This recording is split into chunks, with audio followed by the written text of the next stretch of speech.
Hello everyone, welcome to education 24/7 channel. Friends, NCERT class 6 science subject के इस second lecture में हम लोग चैप्टर 7 पढ़ रहे थे जिसका नाम है getting to know plants. Friends, first lecture हम लोगों ने ऑलरेडी कवर कर लिया है जिसमें हम लोगों ने प्लांट्स के कुछ बेसिक फीचर्स, इंपॉर्टेंट डेफिनेशंस, उनकी कैटेगरी और कुछ इंट्रोडक्टरी पार्ट हम लोगों ने देखा था।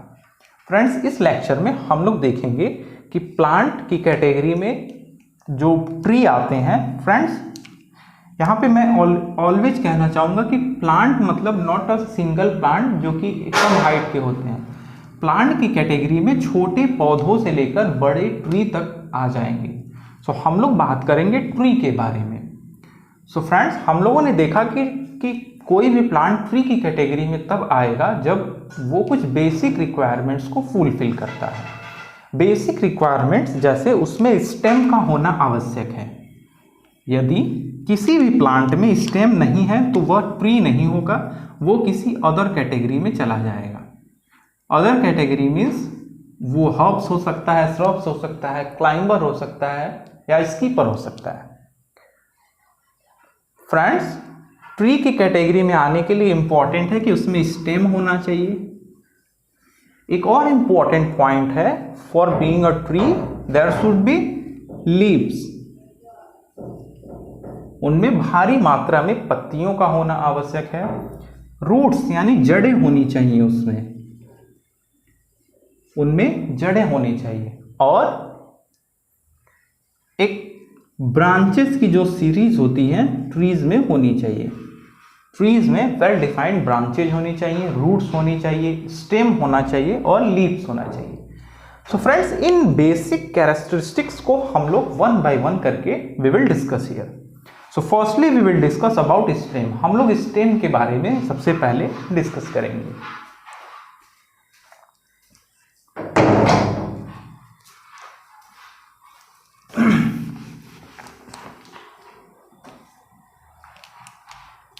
Hello everyone, welcome to education 24/7 channel. Friends, आज हम लोग NCERT class 6 chapter 7 of science के लेक्चर को देख रहे हैं जिसमें हम लोग getting to know about plants के बारे में देखेंगे। फ्रेंड्स, फर्स्ट लेक्चर में हम लोगों ने प्लांट्स के कुछ बेसिक इंफॉर्मेशन जैसे कि उनकी कैटेगरी, उनके स्पेसिफिकेशंस, उनकी क्वालिटीज और कुछ इंट्रोडक्टरी पार्ट हम लोगों ने लेक्चर 1 में देखा था। लेक्चर 2 में हम लोग डिस्कस करेंगे कि प्लांट की कैटेगरी में, प्लांट के जो वेरियस कैटेगरीज है उसमें जो ट्री हैं उसके क्या क्या स्पेसिफिकेशंस हैं और उसके एक्सप्लेनेशंस को हम लोग देखेंगे। Friends, I will tell you always कि प्लांट की category means the word plant means all those plants जो कि एकदम छोटे पौधे से लेकर बड़े ट्री तक के जितने भी प्लांट्स होंगे हम लोग उसको सिंगल यूनिट प्लांट की कैटेगरी में रखेंगे। स्पेसिफिकेशंस और क्वालिटीज और प्रॉपर्टीज के बेस पे हम लोगों ने उसको वेरियस टाइप्स में बांटा था। सो हम लोग सबसे पहले देख लेते हैं कि एक ट्री की कैटेगरी में कोई यदि प्लांट एग्जिस्ट करता है तो उसके क्या क्या क्वालिटीज और स्पेसिफिकेशंस होने चाहिए। So firstly, any plant for being a tree there should be a well defined stem. Friends, उसमें एक स्टेम यानी तने का होना आवश्यक है। उसमें रूट्स भी होने चाहिए, एक वेल डिफाइंड रूट्स होने चाहिए। उनमें पत्तियां यानी लीव्स होनी चाहिए और ब्रांचेस भी होनी चाहिए। यानी ये कुछ बेसिक चीज़ें हैं जो कि किसी भी प्लांट में यदि एग्जिस्ट करता है तो वो ट्री की कैटेगरी में आएगा। So friends, we will discuss these terms one by one. हम लोग सबसे पहले स्टेम के बारे में पढ़ेंगे कि स्टेम क्या होता है।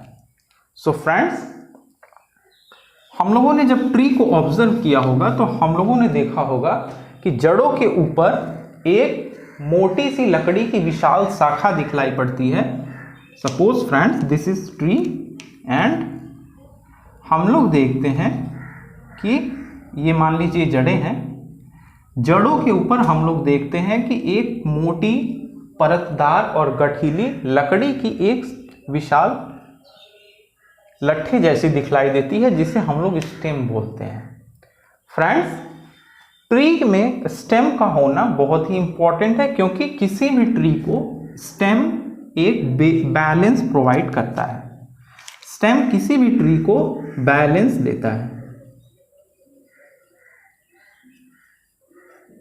अगर स्टेम वीक होगा तो ट्री जल्दी टूट जाएगी, और स्टेम मजबूत होगा तो ट्री अपने जगह पे बनी रहेगी। फ्रेंड्स, स्टेम के एक बेसिक फीचर्स हैं, फंक्शन हैं, जिसकी मदद से ट्री सरवाइव करता है, और वो है फ्रेंड्स इंपॉर्टेंट चीजों का ट्रांसफॉर्मेशन और transportation to various parts of the tree. तनों के माध्यम से ही चीजें पेड़ों के विभिन्न अंगों तक इंफॉर्मेशन चीजें पहुंचती हैं। इंफॉर्मेशन चीजों का मतलब यहाँ पे water, minerals and all those things which are necessary for the survival of tree. एक पौधे के लिए, एक पेड़ के लिए जो कुछ भी इंपॉर्टेंट चीजें होती हैं फॉर द सर्वाइबिलिटी, वो स्टेम के माध्यम से with the help of root, जड़ों की मदद से स्टेम के माध्यम से ट्री के वेरियस पार्ट्स तक वो चीजें पहुंचती हैं। फ्रेंड्स, अब हम ये कैसे पता करेंगे कि जो इंपॉर्टेंट मिनरल्स, वाटर और जो भी चीजें पेड़ों के विभिन्न अंगों के पास पहुंच रही हैं वो तने के माध्यम से ही पहुंच रहे हैं। तो हम लोग एक बेसिक छोटा सा टेस्ट कर लेते हैं, जिससे हम लोग जान पाएंगे कि this is the stem which helps to transport all the minerals and water to the all parts of the tree.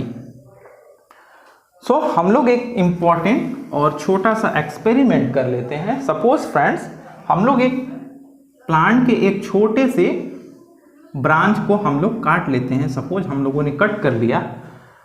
हम लोग एक वाटर और किसी भी कलर का एक मिक्सचर तैयार कर लेते हैं। वी मेक द मिक्सचर, और हम लोग क्या करते हैं, हम लोग इस कटे हुए पार्ट को उस कलरफुल पॉट में रख देते हैं। मान लीजिए सपोज हम लोगों ने उस कटे हुए पार्ट को हम लोगों ने इसमें रख दिया। सपोज हम लोगों ने रेड कलर चूज किया। फ्रेंड्स, हम लोगों ने इसमें रख दिया, और हम लोगों ने जब बाद में 1 डे और 2 डे बाद ऑब्जर्व किया तो हम लोगों ने देखा, व्हाट वी विल सी, हम लोग देखेंगे कि जो कलर्स थे जो कि वाटर में मिक्स थे, उनके कुछ पार्ट्स इस इंडिविजुअल प्लांट के ब्रांच के द्वारा ऑब्जर्व कर लिया गया। सपोज अगर इसमें कोई फ्लावर लगी होगी तो हम पाएंगे, वी विल सी कि ये फ्लावर भी कुछ सॉल्यूशन का जो कलर है उसको एब्जॉर्ब कर लिया है और उसी कलर का हो गया है। हम लोग यदि इसी प्लांट के स्टेम को अगेन कट करेंगे, सपोज हम लोगों ने इसको कट किया, तो हम लोग देखेंगे, we will see here that कि हमें एक सर्कुलर शेप में वेरियस होल्स दिखलाई पड़ेंगे। फ्रेंड्स, हम लोग इन होल्स को माइक्रोस्कोप के हेल्प से देख पाएंगे कि there is numerous holes which helps to transport or which helps to carry important minerals and water to the different part of tree। हम लोग देखेंगे कि जितने भी होल्स हैं वो इंपॉर्टेंट चीजों को स्टेम के माध्यम से ट्री के वेरियस पार्ट्स तक पहुंचाते हैं। सपोज अगर हम इसे कोइंसिडेंस मान लेते हैं कि ये चीजें सही नहीं हैं, हम लोग 3 पॉट्स ले लेते हैं। हम लोग 3 पॉट्स को ले लेते हैं with different colours. Suppose friends, we take the pot filled with red color, we take another pot filled with green color, and there is another pot जो कि सपोज ब्लू कलर है। सो फ्रेंड्स, हम लोग यदि किसी भी plant के छोटे से पार्ट को इसमें रखेंगे and we will observe on next day, then what will we see, हम लोग देखेंगे कि जो भी तना या जो भी पार्ट इस रेड वाले पॉट में रखा था उसके स्टेम में हमें रेड चीजें रेड मटेरियल कलर्स दिखलाई पड़ेंगे। जो ग्रीन पॉट है उसके स्टेम में ग्रीन मटेरियल कलर्स दिखलाई देंगे, और जो ब्लू पार्ट है उसमें हम लोगों को जो स्टेम है उसमें ब्लू कलर दिखलाई पड़ेगा। सो हम लोग एश्योर हो सकते हैं, कर सकते हैं कि जो भी इंपॉर्टेंट मिनरल्स और चीजें ट्री के डिफरेंट पार्ट्स तक पहुंचाई जाती हैं वो स्टेम के माध्यम से ही होती हैं। फ्रेंड्स, एक और इंपॉर्टेंट पार्ट जो कि ट्री का एक बेसिक और नेसेसरी पार्ट है वो है लीफ। फ्रेंड्स, हम सभी जानते हैं कि लीव्स ट्री का एक इंपॉर्टेंट पार्ट है। हम लोग जब भी अपने सराउंडिंग्स देखते हैं हम लोग देखते हैं कि एक ट्री में ढेर सारी पत्तियां लीव्स दिखलाई पड़ती हैं, लीव्स दिखलाई पड़ती हैं। फ्रेंड्स, ये लीव्स एक छोटी सी डंठल के माध्यम से, एक छोटी सी, friends suppose we will make the figure of leaf and we will discuss very briefly. Suppose मान लेते हैं ये एक पत्ते का पौधा है।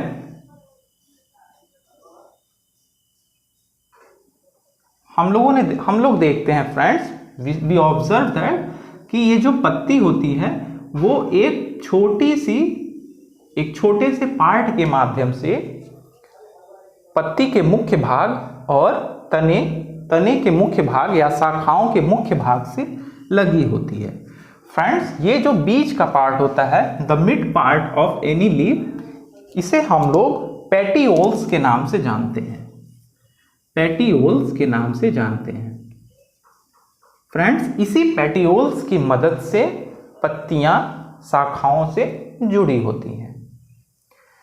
फ्रेंड्स, द होल स्ट्रक्चर, ये जो पूरी पत्तियों का यहां से पूरा एक स्ट्रक्चर है, जो इसकी परत है आगे तथा जो पीछे की जो परत है उसे हम लोग लैमिना बोलते हैं। Lamina, we call it lamina. जो भी पार्ट हमें विजिबली दिखलाई पड़ता है, इसका ये ऊपरी भाग और इसके पीछे का पिछला भाग हमें जो दिखलाई पड़ता है हम लोग उसको लैमिना बोलते हैं। फ्रेंड्स, लीव्स में एक इंपॉर्टेंट हम लोग देखते हैं कि नसों के जैसा निकलता है।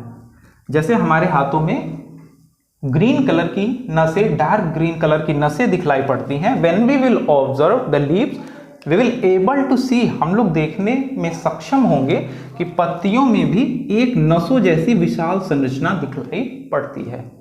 सो फ्रेंड्स, ये जो चीजें होती हैं, जो नसों जैसी संरचना होती है, हम लोग उसको बोलते हैं वेन्स। ये पत्तियों की नसें होती हैं। फ्रेंड्स, लीव्स में एक मोटी सी वेन होती है जो कि लीव्स के मिडिल पार्ट में एग्जिस्ट करती है। फ्रेंड्स, हम लोग देख पा रहे हैं, दिस इज, ये सबसे मोटी वेन होती है जो कि लीव्स के इंपॉर्टेंट जो छोटे छोटे सब वेन्स होती हैं उनको इंपॉर्टेंट मिनरल्स और वाटर प्रोवाइड कराती है। इसे हम लोग बोलते हैं mid rib. Friends, we call it mid rib.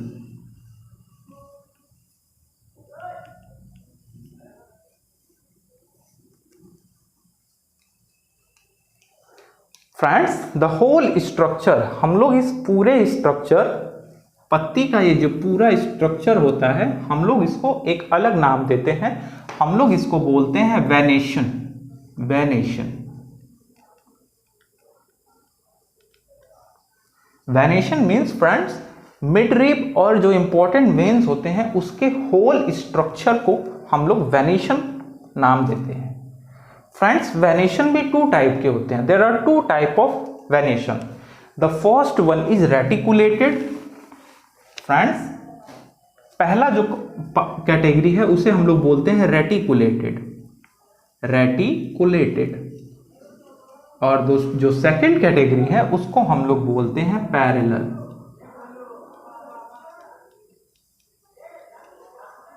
Friends, reticulated venation में वो पत्तियां आती हैं जिसमें जो वेन्स होती हैं वो काफी कॉम्प्लेक्स एक नेट फॉर्म में होती हैं। नेट फॉर्म में मीन्स, नेट फॉर्म में होने का मतलब है फ्रेंड्स कि वो एक दूसरे को कट करती होंगी, जो नसें होंगी वो एक दूसरे को कट करती होंगी, नसें कुछ इस टाइप की होंगी। But friends, in the category of parallel venation, category of parallel venation में फ्रेंड्स हम लोग देखते हैं कि जो मिड रिब से लगी हुई जो नसें, जो वेन्स होती हैं, वो एक दूसरे के पैरेलल होती हैं। हम लोगों ने घास या दूब को फ्रेंड्स ऑब्जर्व किया होगा, जो लंबी वाली घासें होती हैं, उसमें हम लोग देखते हैं कि पैरेलल वेनेशन पाया जाता है। और जो पत्तियां और जो ट्री के जो वेरियस टाइप ऑफ ट्रीज होते हैं उसमें रेटिकुलेटेड वेनेशन पाया जाता है, और लंबी पतली घासों में पैरेलल वेनेशन पाया जाता है। फ्रेंड्स, सपोज ये एक लंबी और पतली घास है, तो इसमें यदि एक मिड रिब है, suppose this is mid rib, हम लोग देखते हैं कि इसमें जो वेन्स पाए जाते हैं, उनका जो फॉर्मेशन पाया जाता है वो बिल्कुल पैरेलल पाया जाता है। Means they don't intersect which each other. वही रेटिकुलेटेड में हम लोगों को काफी कटे फटे वेन्स दिखलाई पड़ते हैं। फ्रेंड्स, अब एक और इंपॉर्टेंट पार्ट है ट्रांसपिरेशन के बारे में। हम लोग डिस्कस कर लेंगे कि पत्तियों में जो ट्रांसपिरेशन होता है वो कैसे होता है। फ्रेंड्स, हम सभी जानते हैं कि हीट मिलने पर कोई भी liquid, let suppose water, evaporate होने लगता है। हम सभी को पता है कि रूट्स के माध्यम से, रूट्स और स्टेम की हेल्प से पत्तियों में जितने भी वाटर होते हैं वो हीट पाने के बाद इवेपोरेट होने लगते हैं। So friends, transpiration is the process, हम लोग क्या बोल सकते हैं कि transpiration is the process in which leaves releases water in the atmosphere।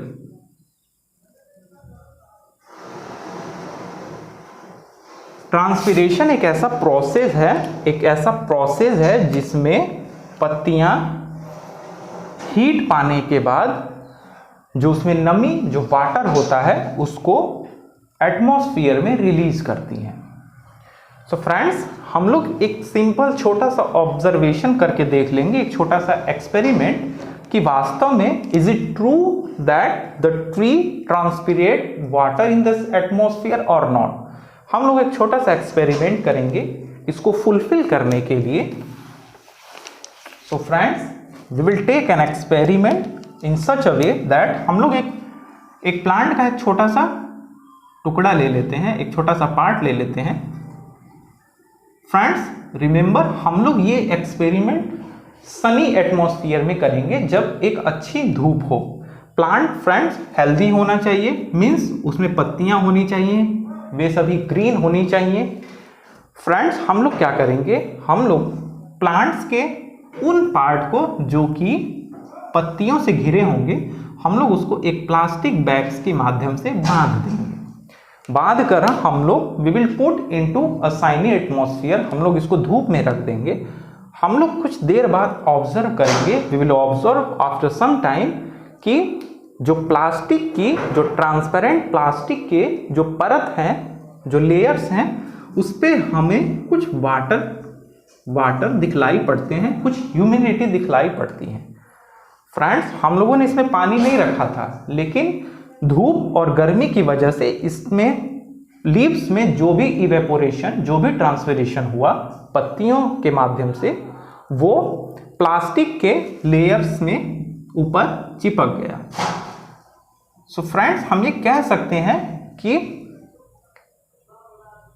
Transpiration एक ऐसा प्रोसेस है जिसमें पत्तियां अपने अंदर से हीट के माध्यम से, हीट लेने के बाद वाटर को डिस्चार्ज करती हैं।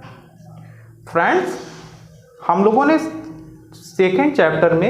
फिफ्थ चैप्टर में जो वाटर के डिफरेंट स्टेजेस होते हैं, जैसे सॉलिड, लिक्विड और गैस।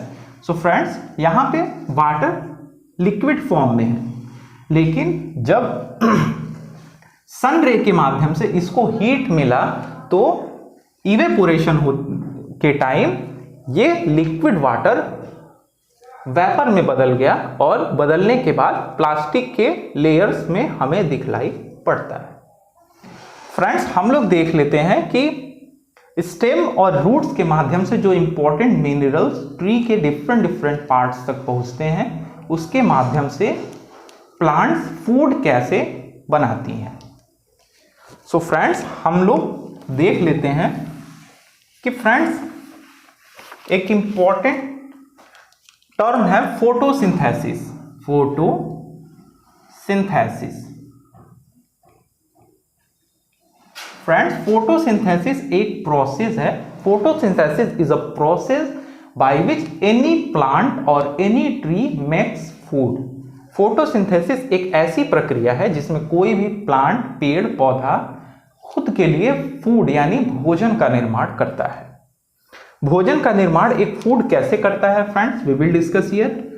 सपोज ये एक पेड़ है फ्रेंड्स, जड़ों के माध्यम से इंपॉर्टेंट जो मिनरल्स होते हैं, इंपॉर्टेंट मिनरल्स, नाइट्रोजन, वाटर, ये सारी चीजें रूट्स में, स्टेम में जो भी वेन्स होती हैं, जो भी पेट होल्स होते हैं, उसके माध्यम से ये ट्री के डिफरेंट पार्ट्स तक पहुंचती हैं। और सनलाइट की प्रेजेंस में फ्रेंड्स, यहाँ पे सनलाइट बहुत ही इंपॉर्टेंट पार्ट है। सनलाइट की प्रेजेंस में ये सारी चीजें और कार्बन डाइऑक्साइड, फ्रेंड्स ट्री को खाना बनाने के लिए जो कार्बन डाइऑक्साइड है वो बहुत ही बेसिक और इंपॉर्टेंट नीड है। इसी की प्रेजेंस में सनलाइट, कार्बन डाइऑक्साइड और मिनरल्स एंड वाटर की हेल्प से ट्री पत्तियों में और डिफरेंट पार्ट्स में फूड का निर्माण करती है। फूड का निर्माण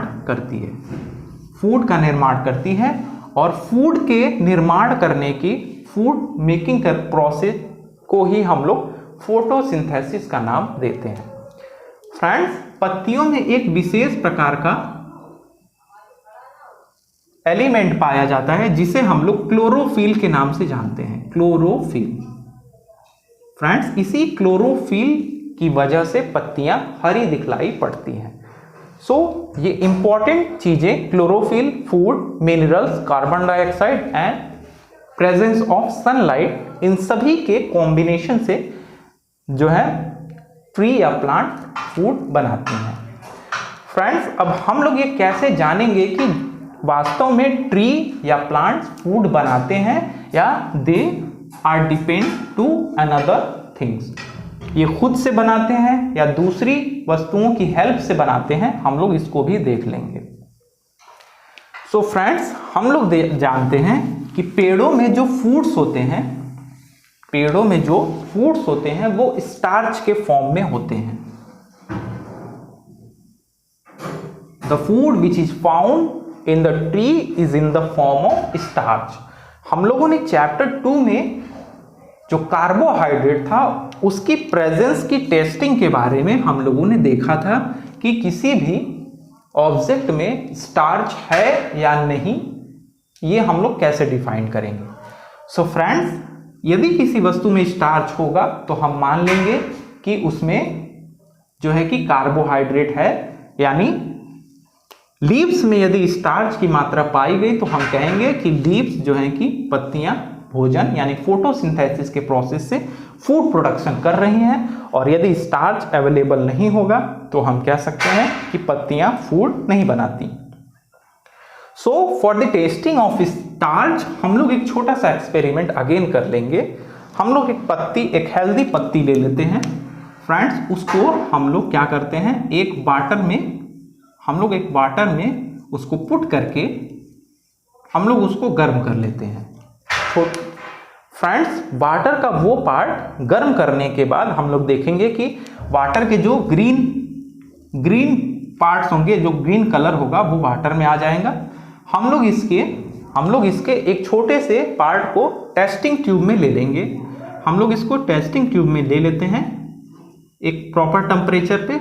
हम लोग स्टार्च के टेस्टिंग के लिए हमने देखा था कि किसी भी सब्सटेंस में यदि आप डाइल्यूट आयोडीन, डाइल्यूट यानी तनु डाइल्यूट आयोडीन की मात्रा डालने पर यदि इफ दैट ऑब्जेक्ट और that things convert into black और ब्राउन, यदि वो चीजें ब्लैक और ब्राउन में बदल जाती है। फ्रेंड्स लेट सपोज यदि हमने इसमें आयोडीन का डाइल्यूट विलयन पुट किया और ये ब्लैक और ब्राउन में बदल गई, ब्लैक और ब्राउन में बदल गई। So friends changing the colour into black और ब्राउन इंडिकेट्स, ब्लैक और ब्राउन में इस सॉल्यूशन का बदल जाना इस बात के लिए इंडिकेट करता है कि लीव्स में जो है कि स्टार्च की मात्रा मौजूद है और स्टार्च लीव्स में प्रेजेंट है। इट मीन्स कि पत्तियां फोटोसिंथेसिस के माध्यम से भोजन बनाती है। सो फ्रेंड्स हम लोगों ने आज इसके दो इंपॉर्टेंट पॉइंट्स स्टेम और लीव्स के बारे में डिस्कस किया।